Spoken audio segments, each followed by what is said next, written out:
Hi, welcome to A Week in Walford, the EastEnders review show presented by two people who wouldn't leave Mel in charge of 15p, never mind 15 grand. I'm David Brown. And I'm Johnathon Hughes. This week's headlines: another money mess for Mel, Carmel's crusade, and sexy times for Stacey and Martin. Okay, well, Mel has now proven herself to just have one plot line. What's that? Who's got my money? Where's my money? Who's got the money? Anyone seen the money? Money. There's like a YouTube mashup waiting to happen every time Mel says, "Where's the money?" Which she's done every day. Yes, since January.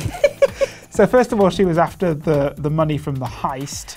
Oh, memories. And now she's after the money from the E20 robbery. Yes, she is. That's all she can do these days. Yeah, I wouldn't really, lend her a fiver. You'd never see it back, would you? No, definitely. And all she seems to do is kind of get people out of rooms so that she can go rummaging around upstairs looking for cash. Yeah, there was a lot of that a few months ago with the Maguire stuff. Remember she went to the...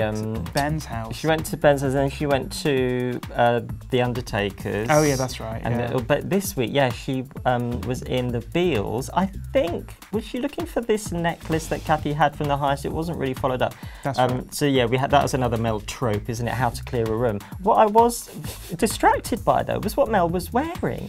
So she was also trying to use the allure to charm Ian. In the middle of the day. In the middle of the day, she was dressed like Shirley Ballas. Yeah. Like she looked like she was head judge on Strictly Come Dancing. It was really weird. Ian should have sashayed on like Craig Revel Hallward, shouldn't he?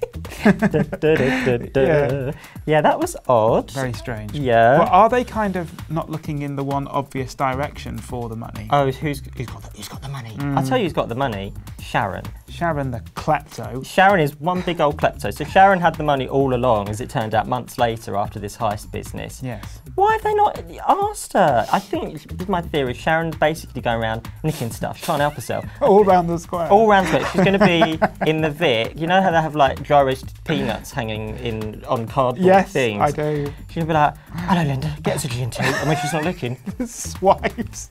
And then running around the square like, "Hello Martin." Yeah. Oh, what's over there? Stealing an apple, like a bunch all of grapes. Winston's rare records and all of his vinyl. Yeah. Stealing Winston's like Shrimpy's hat. Yeah. Shrimpy like, "Where's me at?" "Can't help myself." Yeah. So she look no further, Mel and Jack and everyone. I bet it's Sharon. Yeah, they're recycling all the other plots. Might as well recycle that one. So on to more serious matters. Well, at the end of the week, we found out about the fact that Jack had accused Hunter, and Hunter looks like the guilty party, and he did the dramatic Steve Owen wink at the end of Friday's episode. Yes, that was our cliffhanger, wasn't it? With a bit of a... Although it was... What other TV shows end with someone looking to camera and going... Sam Robinson. Yeah, and he is the weakest link of this storyline. Anyway... Now, we also had a lot of knife crime aftermath, of course. Of course. Wipe the smile from your face. I know, very sombre and lots of high drama. Bonnie Langford, brilliant. Yeah. Very brilliant, but it was slightly didactic for me, especially those scenes with Ian when he was kind of quoting statistics. It was almost like an EastEnders spokesperson said, if one person puts the knife down, etc. It seemed a little bit like rooted in a news headline rather than character-driven stuff. I would agree with that. There were times where it did just feel like a list of stats, very stats worth knowing, and obviously stats that have inspired this storyline and stats we need to hear, but I think it kind of let it down, and you sort of, in a way, it didn't engage you as much as the stronger stuff of the week with this plot, which was when they talked about losing Shaquille and what it really means for that family. It was more like domestic stuff, wasn't it? Yeah, that was what hooked you in. Actually giving Kush time to grieve as well, which hasn't been kind of done so Yeah, that so lovely much. monologue he had. That was much more, I think that's what they need to concentrate on rather than highlighting, I think, a bit too just really obviously the stats. But yeah, lots of revelations though about Shaquille. Shaquille loved Merlin. He couldn't get enough Merlin. Yeah, it's a bit scary though, that dragon. Yeah, he was too scared. Yeah, would you be scared by Merlin, do you think? No, special effects have moved on a little bit since then. It's a bit ropey looking back. Yeah. But what would what would Cush's favourite show have been when he was a child? Oh, so if he was talking about his recollections of childhood, I reckon Cush was a big Gladiators fan. Yeah. Look at the size of him. He loved Gladiators. He used to run home. From kickboxing junior kickboxing.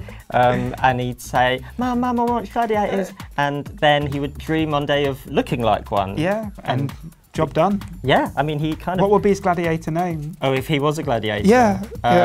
Trader. Stallholder. Stallholder. Ready.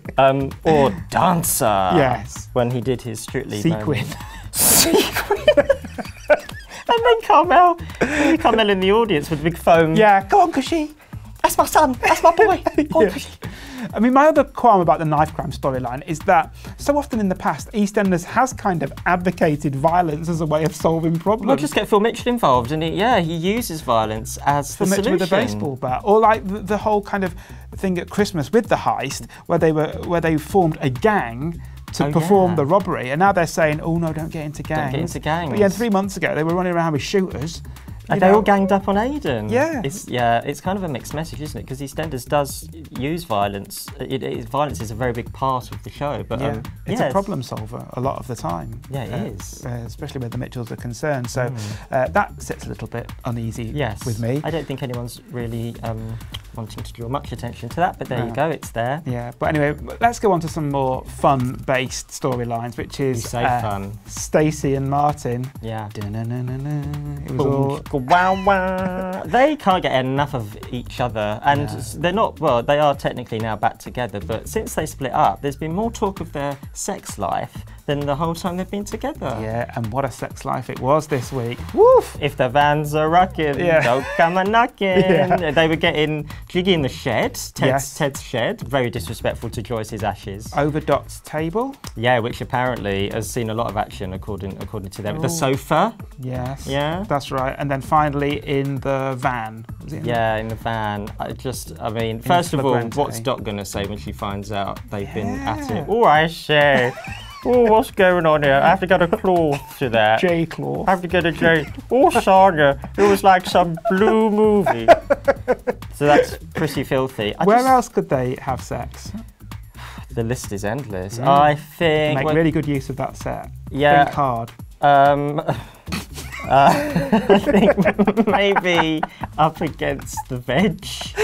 In the fruit, Yeah, in the fruit. You could pulp that veg in fruit. They could make a bottle of wine if they pulp the grapes. Arthur's bench? Oh, sacrilegious. That really is, isn't it? Yeah, maybe. Any more?